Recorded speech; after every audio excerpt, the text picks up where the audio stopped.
Welcome back. Thank you for joining us again on the second part of the beginning of our journey into Momentum, our Real Play Daggerheart podcast, a Talking Crit production. Last game, our heroes got to meet each other, meet up with some new friends, and everybody began heading into the center of the city of Comfey, where they have arrived for the welcoming ceremony of Momentum. Again, Momentum is the traveling World's Fair circus group of just amazing individuals, all of which have a talent of some sort, something that not only drew them to Momentum, but had Momentum want them to come to it as well. Tonight, we're going to pick back up with everybody just arriving at that center of the city of Comfey and gearing up to that welcome ceremony. Let's see what kind of trouble our heroes could get into or out of, depending on their mood. So you guys are all now making your way to the center of town. I'm going to say, just kind of given the timeline, good doctor, I believe that you and Harkin would probably arrive at the main building first. The main building is just kind of what the city calls it. It's really like their town hall. It's just the biggest building in the center of the town. Again, it's the one that's got the dark shingling on it. This building seems to be made out of plaster of some sort instead of, again, that thatch or like sort of mud and hay so that it's lighter. This is also, it seems to be built on the only like island structure. It's a bit of a sandbar basically before you get further into the cliff and everything along that side. It's a nice building, quaint. It seems to be well kept. And as you guys come up, you see that there's quite a few different tents and stalls sort of set up in a bit of a crescent around the front of the building. Looks like some kind of a festival. You guys do know that they tend to have a very small festival every year when Momentum comes here once a year. And you also notice that there are a few figures that are very noticeable. A couple of those founding members just kind of dispersed through the crowd. You sort of like catch glimpses of some of them, and they're very imposing figures. So you know kind of what you're looking for. And it's not something that you can like stare at because they're sort of moving in between the people, but you do see them, so you at least know you're in the right place. All the invitation really told you guys was to come to the main building, and that is where you would complete your soul contract to begin your journey with Momentum. So this is what you arrive upon. I'm assuming that you kind of like magic your raft up, help Harkin out, and then head on the way. On the ride over here, Harkin explained to you that she is a warlock. She is patron to Sorditus, the goddess of petty and revenge. They've been invited to Momentum because prior to this, Sorditus had never picked a patron. It was actually a running joke that Sorditus was so petty that they would never be able to share their power with anyone ever, until they picked Harkin. Up until this point, Harkin hadn't really been known. She was born in a small town, just small farming village. She'd always had a sort of penchant for magic, but usually it was like helping people heal, helping with the crops, little things. It wasn't until Sorditus actually chose her that she really came into her magic. People describe her as sort of tragically beautiful. She kind of laughs at that phrasing because she says that people always look at me and then look at the chair. And that's been most of her life. And she feels that that's probably what Sorditus kind of fed on when she chose her. But she tries to keep a good outlook on life. And you had a lovely conversation with her, but you did get to learn a little bit about her on the ride over, basically. Right. And I think when she tells me that she has a patron, a goddess that sort of helps her, maybe Dr. Henning's mood sort of sours just a little bit, but other than that, he's locked into the conversation. Oh, yeah. And she's polite enough to not kind of comment on it, you know, just sort of like everyone's story is their own. But as you guys arrive on the banks of the main building in the sandbar, you see her catch sight of something, and she sort of grabs at her necklace again, and she sort of like spins the chain a little, and she says, Well, Dr. Linus, it was so nice of you to help me, and I do greatly appreciate it. If ever you find the need for some help, please let me know. I'd love to repay the favor. But I do see somebody that I need to have a conversation with about my invitation. Oh, absolutely. It was my pleasure. And the same to you. If you ever need anything, I have a feeling we'll be seeing each other quite a bit. I hope so. You've been one of the nicest people I've ever spoken with, and that means a lot to me. Darling, you're one of the prettiest that I've met so far, at least. And she'll roll her way off. So you are now presented with, again, I'm going to say about a dozen booths, and they're tents really with like different vendors, food vendors. A couple people have like woven goods or clothing, different things. You do see what looks to be maybe a mobile, we're going to give Emma a second to say this word right, apothecary. Yeah. Claps for Emma. She said it right the first time. With like hanging dried herbs, sort of a table out that has different ones hanging out as well. So that's sort of what you're currently presented with. Again, you have caught glimpses of a couple of the founding members of Momentum, so you know you're in the right place, but no one has called the order yet. So you're kind of on your own. You can do what you want. Yeah, I think I'm just going to walk around, take in the sights, try not to get stepped on. Obviously go up to the apothecary, see what they got, maybe swap some stories. But other than that, it's really just waiting for things to get started. Okay. As you're making your way kind of around, doing the rounds, keeping an eye, it does get busier, especially as the sun gets a little higher. You're coming up closer to midday. It seems like more people are waking up, more people are coming in for this sort of miniature festival of sorts. It's a lot more crowded. I'm going to need an agility check from the good doctor. It's one of my best hits as a 70-year-old mushroom man. 17. Yep, 17 with hope. All right, mark your hope. Perfect. You have kind of felt, again, you felt it get busier as the day sort of wanders on. There's a lot more people. There's a lot more kind of shoving. Most of them are larger than you, and so you kind of are having to jump around. You have a large orc gentleman that almost steps on you. Hey, buddy, watch out. Down here. You managed to jump out of the way the last second, and he does apologize. Oh, I'm so sorry. That's just very, very low. There's so many people. Keep your eyes down sometimes, Sonny. Come on now. Oh, sorry. And he heads off. And as that kind of happens, you got pushed back close, I'm going to say, to the, one more time, guys, apothecary booth. And you're not at the front of the booth. You're kind of at the side of it. And as you kind of got pushed back, you hear a little bit of a light chuckle behind you. It's not malicious in any way. It's truly just like someone saw the scene and sort of like was chuckling at it. Yeah, turn around to see if laughing at me. Absolutely. And as you turn around, you see a very pretty fairy woman. She's pretty in a way that is a little unnerving. She's got dark skin with these wide, iridescent dragonfly wings. She looks a bit like a dark purple jewel beetle with the sort of like twisting, almost Hercules beetle horns coming off the top, and wide, full blacked out eyes that fairies are so known for. And she's hovering a little bit above you. So she's smaller than you are. Like, she's only about 1.5 feet. She's very small. But she's hovering a good like 6 or 7 inches over your head.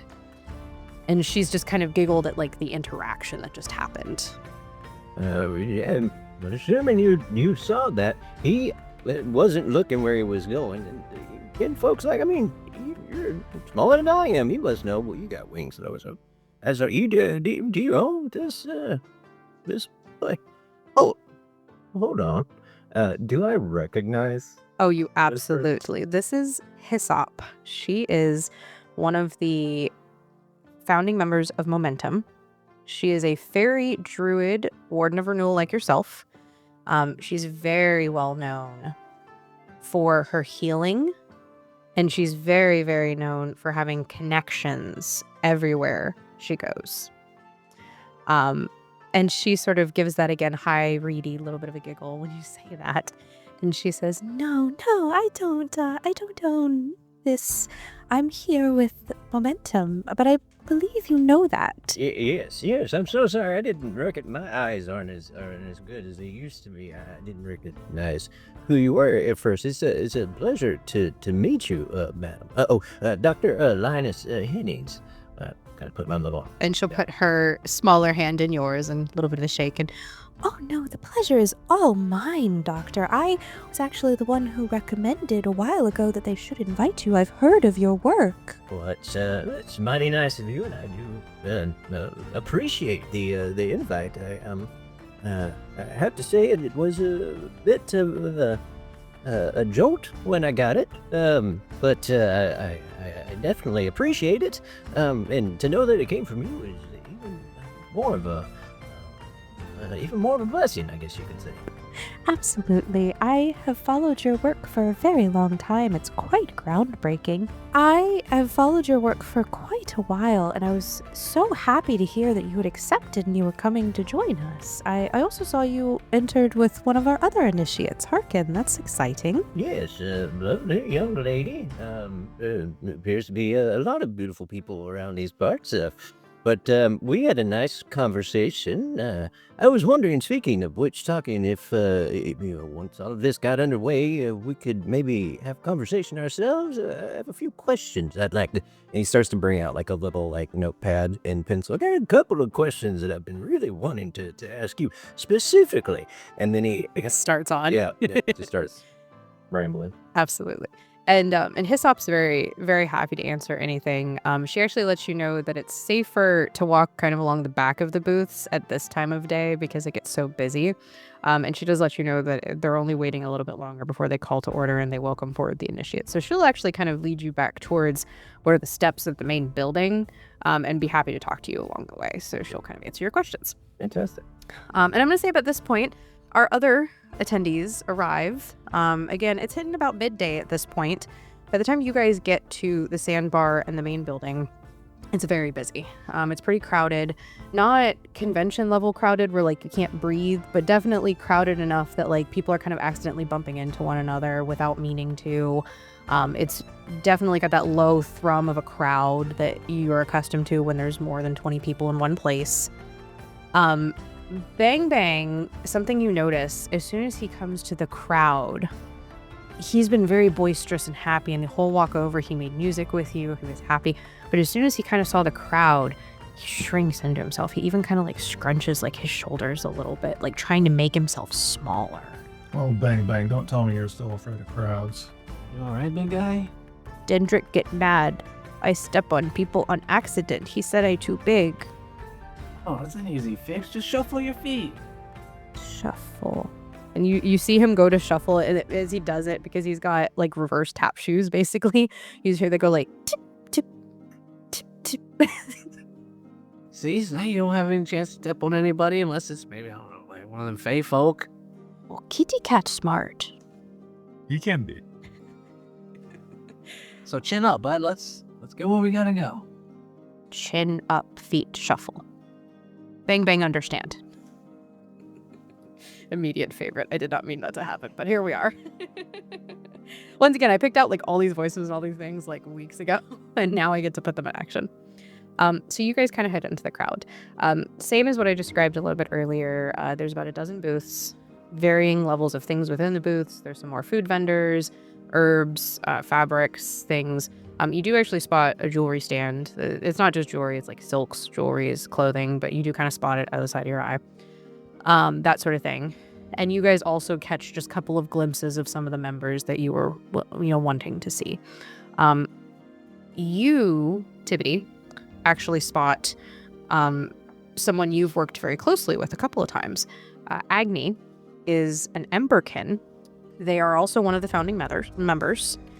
And they, for anyone who doesn't know some of these terms from Daggerheart, Emberkin is a fire person. It's sort of like an elemental in other games we will not speak of. And they're entirely made up of flame. Think of it very much like the movie Elemental from Pixar, though, in that it's really kind of only when they want it to hurt people it does. Otherwise, they can touch and move just like a normal person. But Agni is very well known, even outside of Momentum, because Agni is a seraph, a chosen seraph, who, if rumor is to be believed, has access to all deities, all godlike magic, and is but a conduit to them, and has been for years.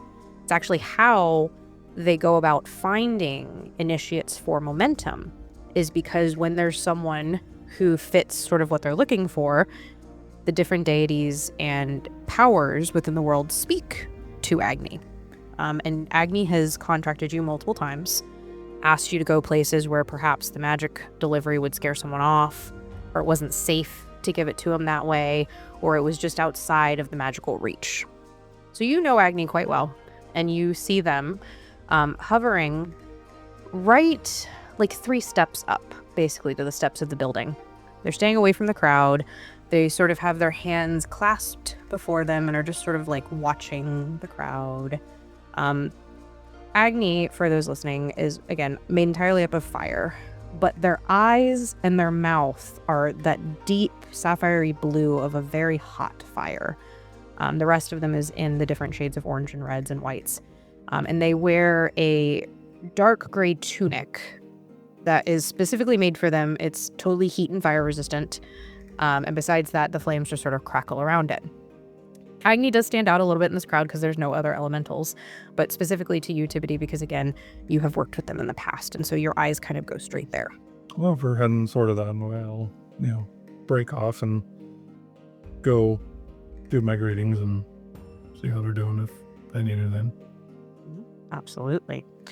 You guys kind of meander through, and we'll kind of see what the other side of the table wants to do in a second, but as you guys sort of meander through, it's easily access to the steps and to get close to Agni. Agni, my friend, how are you? Yes, Tibbity. And you've heard Agni speak before, and it sounds very similar to the crackling fire, hissing logs. It's a very light noise. You have to kind of lean in to listen to them. I was happy to hear you finally received your letter. Yes, I did. I had pondered on it for a while, but I decided to accept. As I knew you would. So may I ask, why after so long of our business relationship that you think that my name was put in the hat? Sometimes I know when one will be picked. Sometimes I hope. And sometimes they're just missing a piece. Perhaps you found that piece. Perhaps. You seem to be keeping a careful eye on things. Always watching. This is the part that Emma kills herself, is the 8 different voices she has planned for all of these. But you know what, dear listeners? It's going to be great in your ears later. Watching for anything in particular? Agni's going to kind of give you a non-committal noise and then sort of turn back towards the crowd. You never know when more momentum might appear. Well, I wish you all the best in your watchful search. And they nod their head to you and then sort of turn back to the crowd, that same sort of hands clasped in front of them, blue eyes weaving over the people. The other side of our table. At this point, I'm just imagining Kit is full-blown shuffling with Bang Bang, trying to help him, like we got this. We're gonna make it dance moves. So we're totally I'm taking massive steps, but yeah, not doing. Basically, skiing, trying to Stepped on the front of his feet, and I'm like, this way. So you guys are just kind of turning these shuffles into dance moves, into having fun with it. Bang Bang is in his element now. He's having the time of his life. He just keeps clapping and being like, kitty cat smart, kitty cat smart. And see, we can even call it, we'll call it something like the shuffle. You just shake your hips like this, and I'll start shaking my hips between each step. Bang Bang, don't inflate his ego too much. It's big enough. Oh, come on, my love. You know you love it when I shake my hips like this. Of course I do, but so does everyone else. She ain't lying. Kit, do you think that, especially given some of your recent success, do you think maybe people in the crowd would recognize you? Depending on the region that they're from, more than likely. So I don't really know if I would have much of a presence here. I've never been here. Yeah, that's fair. Although I would like to assume they know me. I mean, who everyone should at least. And then we'll say that there are a couple, maybe a couple Qatari at one of the booths sort of like see you. It's hard not to with the 7-foot giant and shuffling and dancing across the crowd. And as you guys kind of pass by that booth, you hear sort of like the titters of fangirls. I think that's Kit.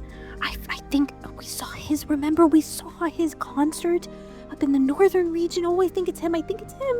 As Kat hears this, she kind of just pulls her tail in closer and like wraps a little tighter around him. Just a little like, newlywed, possessive, back off type. I'm also looking over their direction, but Yeah.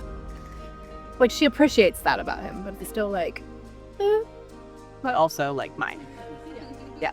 Like, I know he is gorgeous, but this is mine. It's gonna give Kat like a diamond nail file at some point. That's just gonna be like when the fangirls start. She's gonna like put out her claws and just start like. she puts on the happy, nice smile as we pass, and I get done flashing the finger guns. And the next thing you see is her looking directly back at him as we pass. Last two. I love it. As you guys get a little bit closer to the edge of the booths, you've kind of passed the Qatari stall was serving some food. You're coming up to the last one, which was that silk and jewelry one that you saw. And it's the last one before you get to the building. As you guys do, you see a tall for dwarf standards dwarf with dark hair starting to sort of pepper at the sides and the braids. Very good looking.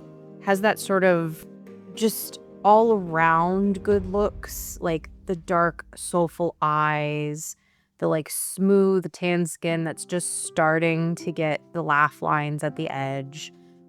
He's wearing predominantly blue colors, which you guys know from traveling is a mountain dwarf thing. That's some of their predominant colors. And he's holding a very simple reed flute. And he seems to be kind of looking, and as his eyes finally kind of land on you guys, you see him get this sort of like resigned sigh. He's just kind of, oh goodness, okay. Bang Bang, what are you doing? Oh no, Dendrick mad. And Bang Bang starts kind of playing with like the edge of his beard and just, I no mean to make Dendrick mad. Why would Dendrick be mad, darling? That Dendrick mad voice. But what would he be mad about? Bang Bang may be late. Oh. Well, just tell him that you were helping some friends find their way. Pretty Kitty and Kitty Cat come with Bang Bang? Of course. Why not? You want to be? I'll kind of saddle up behind them from my offshoot and say, "You should show him your new instrument." Oh, you think Dendrick like? I think he would very much appreciate it. Okay. And about at this point, you guys kind of come to the end of the booth, and Dendrick has stepped forward, and he kind of seems to notice at this point that you guys are with Bang Bang. It's just, I'm sorry if my ward has caused any issues. No, he was of great help. Yeah, he was actually helping me want some loose for my hat. And yeah, that and just helping us find our way. Helping. Yes. It's been very helpful. She greeted us when we arrived in the town. Yes, 3 hours late. He kind of looks up at Bang Bang. Sorry, Dendrick. I found shells on the way. They make pretty noise. And then the turtle. I found turtle. And Dendrick's gonna kind of, oh, Tibbity, good to see you, sir. All right. Well, good job helping. Please make sure to be a little more aware of the timing. Bang, bang. You see him kind of like, he seems like exasperated. Like, he sees having bang, bang here as like a chore. And that's kind of like the vibe you're getting off of this. Like, even when he said my ward, he didn't say my nephew. He didn't say, oh, bang, bang. He said my ward. So this is definitely, to him at least, kind of seen as a chore. He's going to kind of turn to all of you and, well, the initiate ceremony is about to begin. Can I entrust him to you for a bit longer? Yes, well, it sounds to me like we're just on time. Yes. He was supposed to be here a little earlier to assist me, but I suppose if he was being helpful, I can't fault him too much. He was being very helpful. Well, that's good to hear. And he's going to kind of scan and then pause. Ah, you I know. Big ol' you smile. Dendrick is actually going to get a little happy at this and sort of give you a genuiner smile. And I caught one of your performances in the northern regions while we were traveling last year. Oh, really? Yes, it was quite good. I believe the stage caught on fire at the end, but I don't think that was any fault of your own. No. No, it wasn't, actually. That person's no longer under my employ. Everyone that you came with's made it out, right? Yes. It was something that I stopped in on because I was visiting my family at the time. I heard that there was a local performance. I like to stop in on the local performers, as I once was a local performer. And you see him, as he starts kind of talking about music, that reed flute that he's holding, he's sort of tapping it against his knee. This is a freebie for Kit because you're musically inclined. He's tapping it out to sort of like a 4/4 beat, which is probably like his go-to beat. And you, as a musician, everyone has a go-to beat. Everyone has like a syncopation that they like if they're a performer. Right. And as he starts kind of talking about the music, he definitely taps it against his knee and is kind of like relaxing a little bit more, talking about something he's relaxed about. Say, lovely reed you got there. Did you teach Bang Bang how to play his? No, I mean, I have taught Bang Bang some of his instruments, but I will say, and this comes out quite genuine, he has quite the affinity for music, and I haven't had to teach him much. He picks up quite quickly with music and instruments in general. It's quite impressive. Well, I'm excited to hear that you'll be joining us this year. I do believe that you are an untapped talent. You know, I've been telling people that. You know, they just haven't seen it yet. I just needed the spotlight. It's something this major, this extravagant. Thank you. Absolutely. I'm always one to help those that just need the right moment to shine.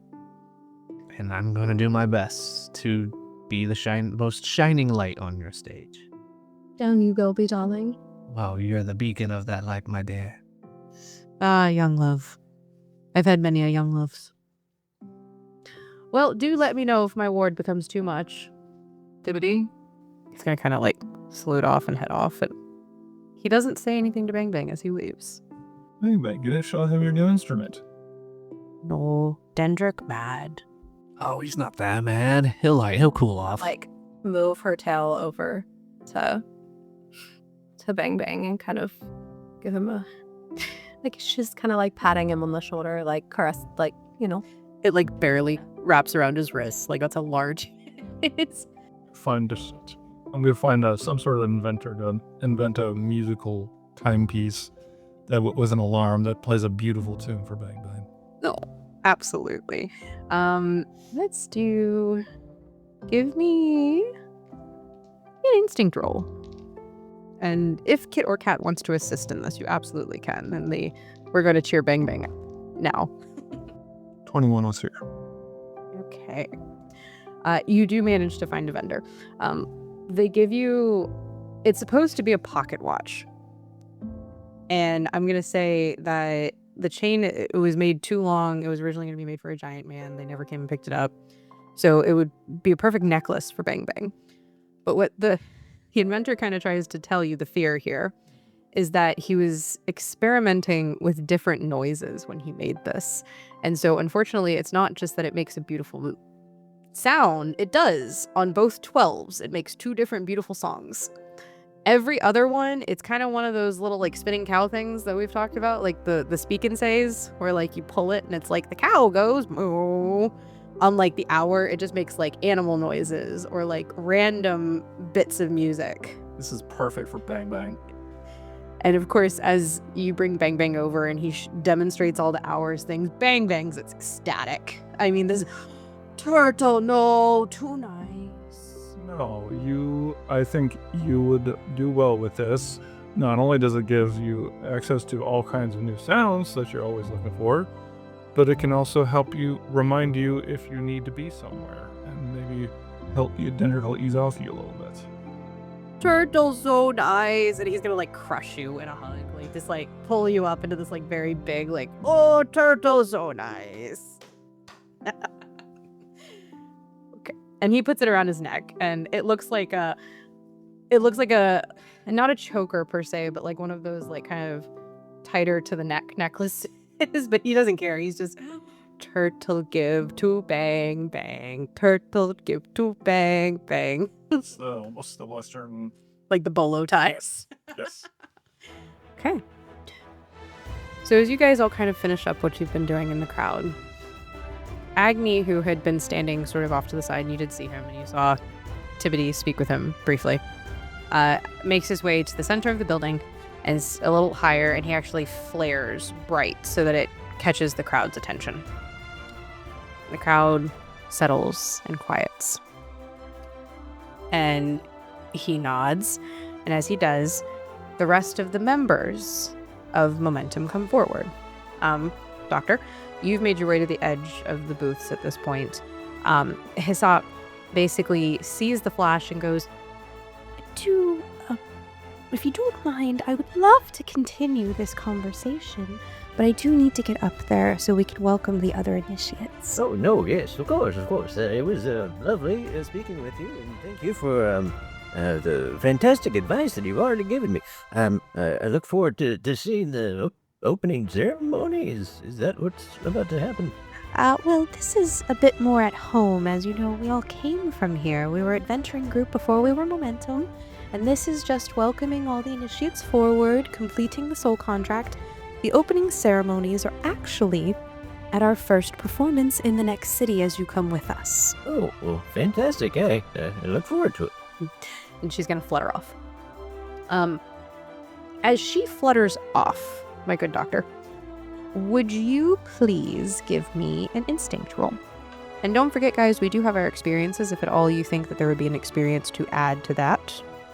That is a 20 with hope. Mark your hope. Perfect. As you watch Hyssop kind of flutter off, you notice that Dendrick, the dwarf that was just sort of interacting with our other members, is coming around the side at the same time, and he sort of stops as he sees Hyssop, and he has this fond little smile on his face, and as he gets closer, he sort of gives like a high reedy whistle. And it's not like a call, it's sort of like a signal. Like, you've traveled with people enough that this seems almost like a high sign of someone like to one another. And you see Hyssop's, she doesn't quite have ears, but the gesture of like your ears perking up. And her Hercules beetle fronts sort of twisting like antenna. But she perks up, and when she sees him, she just gets this radiant smile across her face. And then she flutters over and actually lands on his shoulder, and they continue up the steps together. Now, we've described a couple of the Momentum members. We've talked about Dendrick, the very handsome dwarf. We've talked about Agni, the imposing emberkin. We've also spoken about Hyssop, the pretty, but in an insect-like way, fairy. Now, as you guys are standing here and you start gathering towards the stage, you get to see the rest of the members. You get to witness them and see them for yourself. The first being Smoke. He is a Infernus ex-rogue. He is now the ringmaster of Momentum. He has dark ashen skin with twisting horns and dark midnight black hair. He has fangs that come over his bottom lip and makes him look almost like he's smirking at all times. While he once used to favor the darker colors and layers of rogues, in more recent years he's begun leaning towards the blues and golds and reds that Momentum is known for. They're sort of signature colors.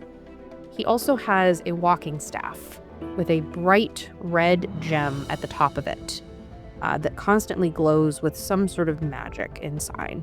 But you never are seen without that in his hand. He's tall for an Infernus, although diminutive in comparison to someone like Bang Bang. But he is much taller than anyone here. He arrives up the steps first and settles himself right beside Agni.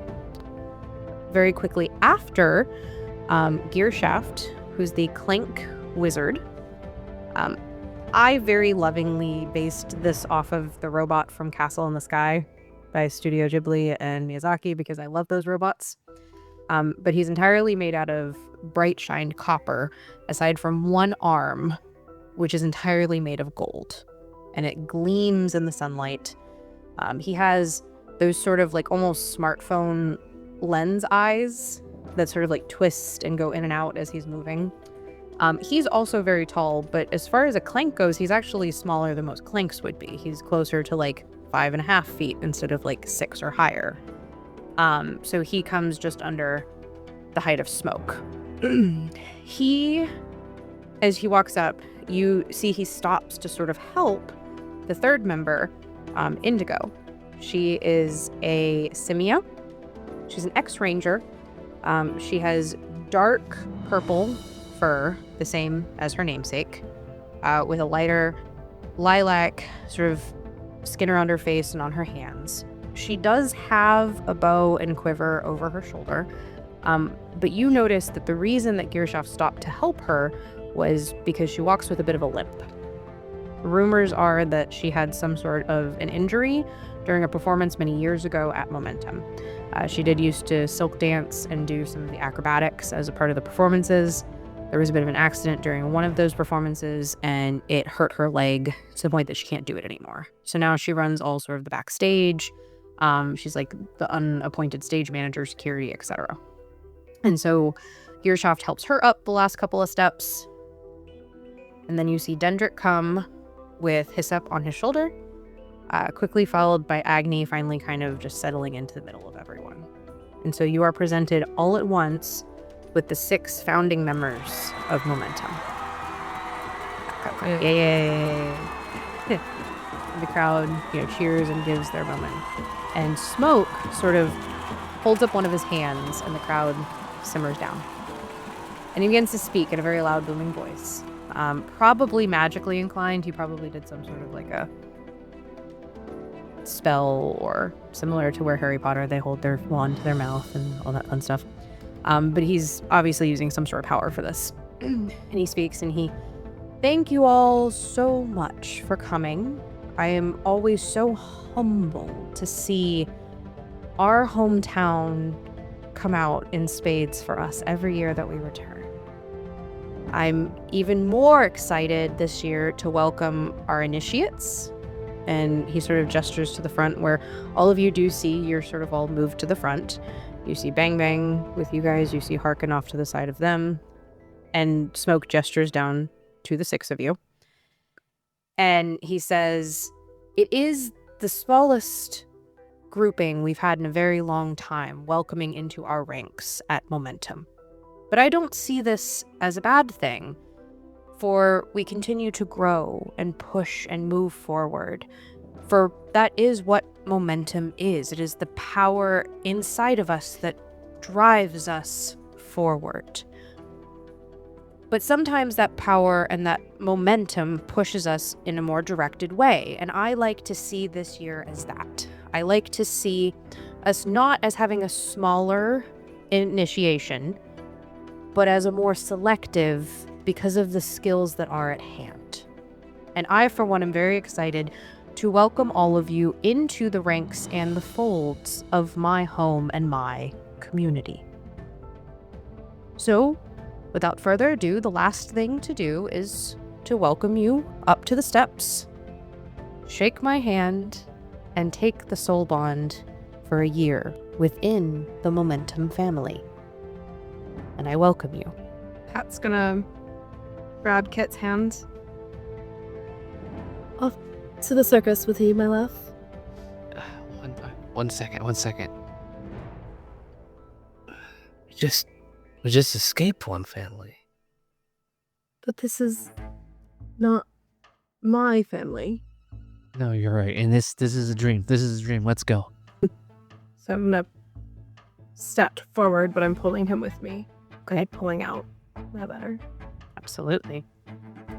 And so what happens during the initiation is that everyone steps forward and you face Smoke and Agni.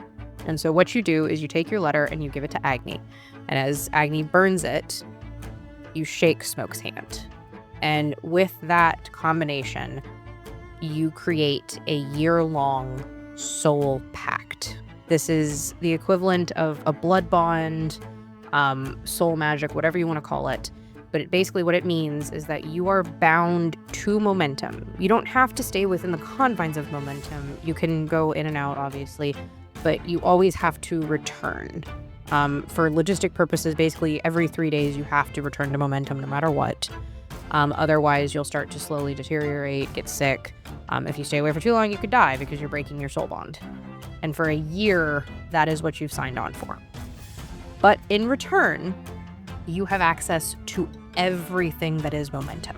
You have access to all their research, all the groundbreaking minds, all of the performances, all of the things that they are known for, you in return have access to. So Kit and Kat, as you guys step forward first, you hand your letters over. We are kind of a packaged deal, you say? No? Right, my love? Packaged. So, if we could present together and Start patting around looking for What's motive. in that pocket, my dear? Yeah. Yep. There you go. I love this woman. And you see Smoke's, the corner of his mouth twist up in not a smirk, but a bit of an actual smile. And he nods and he gestures over to Agni and gives you basically permission to go ahead and do it together. Ready? Ready. Okay. And those letters begin to burn inside the core of our Emberkin. And as you let go of those, Smoke holds out his hand to you. And he sort of like spreads his hand a little bit so that if both of you wanted to take his hand. Go ahead. Don't make no, I have no. I'm still holding his hand, so like I'm like forcefully like together, like putting both of our hands together. Yes. And you shake. And both of you feel. Now I'm going to say, Kat, you're a little more adept in magic than Kit is, just in the sense of it's like more within what you've picked. You very viscerally feel that sort of like string connect. Like you begin to feel the magic bond. And you feel like the closer to Smoke and the original 6, the like stronger it is, and the further away, the weaker it is. And like it feels like it connects to your very like essence, where your magic comes from. Kit, in the same way, you feel like what you pull from when you perform, like at your core, that seems to be like what it connects to. Gotcha. And you feel like almost inspired when you look at these original 6. And then kind of when you think about turning away, that all like poofs out of your brain. Like that's the correlation for the different soul bonds. Okay. And as he shakes both your hands, he says, "Welcome to Momentum." And he'll gesture basically over to the side where the founding members are so that you could step with them. I'm gonna twirl Cat around and we're gonna walk off stage. Shuffling. I'm gonna point. Would either of you like to go next? Or... Yeah, sure. Okay. Doctor steps up. Yep. I think the doctor steps up and hands over the invitation. And before giving his hand to Smoke, says, and he said that if I do this, I get access to everything that Momentum has access to. Correct? Momentum is a family. We share with one another in both ways. Whatever you find and discover and move forward with will become part of Momentum. But yes, everything that is Momentum is offered to you in return. And I think the doctor, when he says this, he holds out his hand, but his head turns and just stares at Agni while this pact is being made. Okay. And you feel that same connection. And for you, Doctor, I feel you know what it feels like when you heal somebody. It's very similar to Kat's magic, that you have that sort of core piece that your magic comes from. That's what connects your soul bond. You feel hopeful for the first time in a long time when you look at the people before you, when you sort of feel that connection. And when you think about going away from it or turning away from it, you feel like a deeper sense of that darkness that you felt that night you made the decision. And for you, those are sort of the feelings and the variants of this soul bond. But as you sort of sit there and make that eye contact with Agni, I'm going to have you roll me a reaction roll. For anyone listening or hasn't played, reaction rolls, it does not matter whether it's with hope or with fear. It's just a 2d12 reaction. But I am going to take the moment to incite sort of a homebrew rule that we did at our session 0, which is each of my players was given a free experience from me, the benevolent god, the GM. However, these experiences do not cost hope to use, but they can only be used in specific points of the story. Either when I tell you as such, or if you ask me and I say, yes, you can use them. So while they are a bit of a freebie, you don't have to spend points for them, they are very pointed. They're very plot driven. They're very moment driven. And so we're going to do the first one of our game, which yours I gave to you was the good doctor. So roll my reaction, add your good doctor experience, which is that +2. 7. Total with the 2? Yeah, total with 2. Perfect. Love that for me. With that 7, you have been shunned and you have been hurt by religion, belief, all of the things that are so dichotomically opposed to what you know, which is fact. And yes, you do deal in certain magics and beliefs, but you also deal predominantly within that fact and science. And Agni, for all intents and purposes, stands for a lot of those things that have hurt you and have burned you. No pun intended. Happy accident, but no pun intended. So when you look at Agni, you feel a bit of cold dread in a way that when you look at the rest of Momentum, you don't feel. As I said, you feel that hopefulness when you look at them. But when you look at Agni, you fear for your past and what you've fallen into previously. And you do feel that bond waver, just the smallest of bits. And Hulk says the same. Welcome to the Momentum family. Before we have our final one, I'm going to say at this point, the Infernus young woman that you spotted kind of off to the side, Harkin, she sort of carefully makes her way up the steps. She's able to maneuver her chair up them. She's, an adept wheelchair user. She also has a little bit of arcane magic in hers, so she's able to make the couple steps up to get where she is. She hands her letter off, and she puts her hand out to Smoke, and she sort of smiles. But I will say, specifically Good Doctor, because you spoke with Harkin quite a bit, there's an edge to her smile that you did not see in the entirety of interacting with her. It's one of those sharp smiles that there's more to be seen. And similarly, I'm going to say to how you felt when you were sort of looking at Agni, she's looking at Smoke. And she holds his hand for just a bit longer and makes sure to look him in the eye and say, thank you, before making her way off the stage. Noted. Yeah.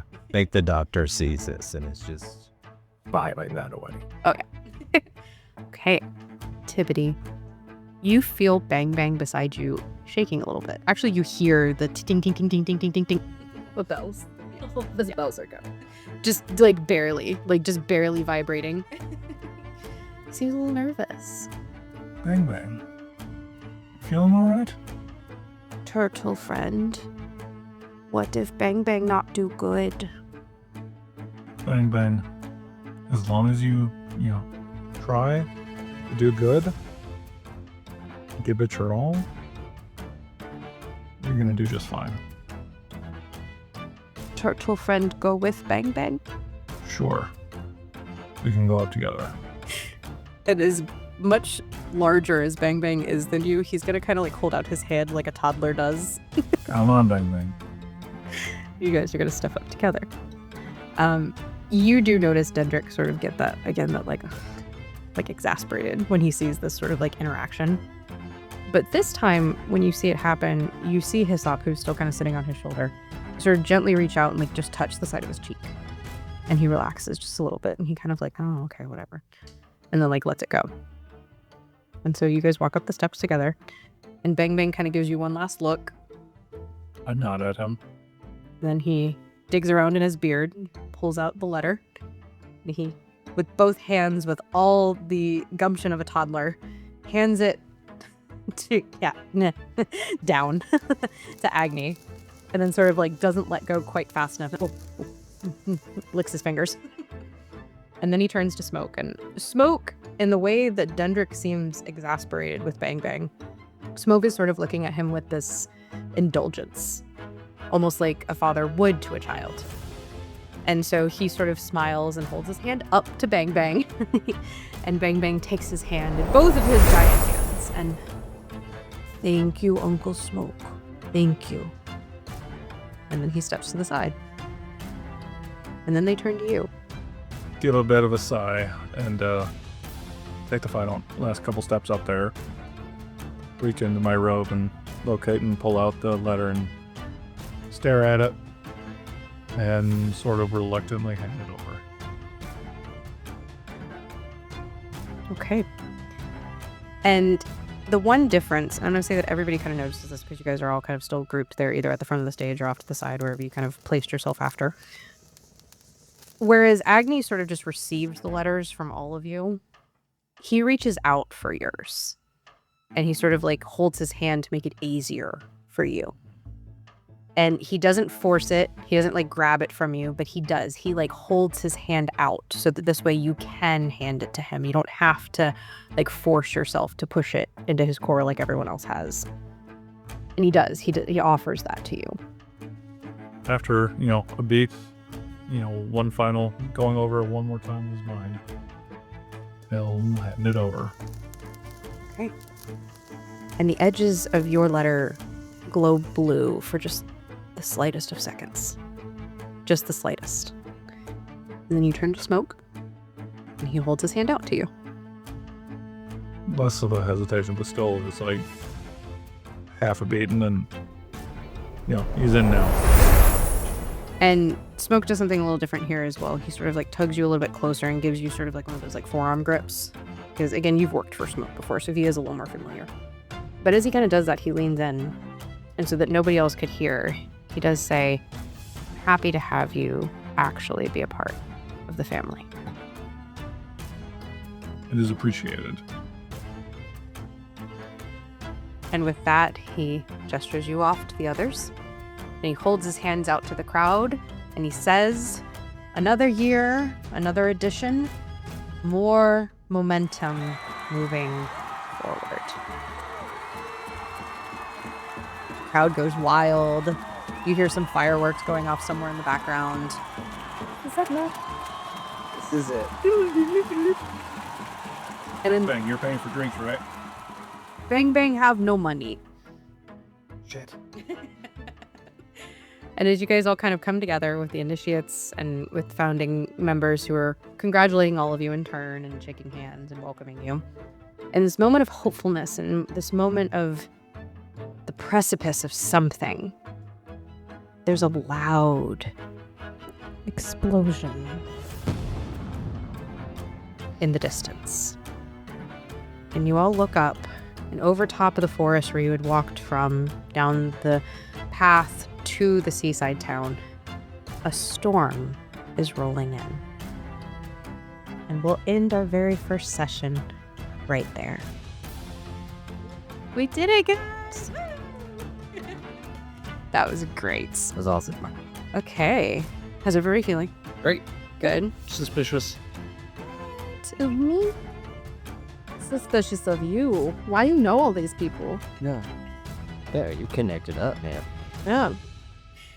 You know, I thought I was prepared for your voice because we did it last time, but I was not. I don't know if you saw me, I had to do this. Like, I have somehow forgot. Let's say you're like, old man. Have much fun. Ready? I was like, what a little, like, mushroom Colonel Sanders make sound like. That went through a few different voices. That was the one. No, it was perfect. I loved it. And you know what else is perfect? I think that is the absolute perfect place to end our pilot episode. I am so very excited to see where we go next time with this mysterious explosion and everything else that just happened. But you're going to have to tune in next time to hear what happens. A couple reminders for you guys. If you haven't joined our Discord community yet, what are you doing with your life? You need to come join us, game with us, hang out with us. You might even get some spoilers and to meet some of these awesome players. Also, a couple other shout outs to some of our friends doing other amazing things out there in the world.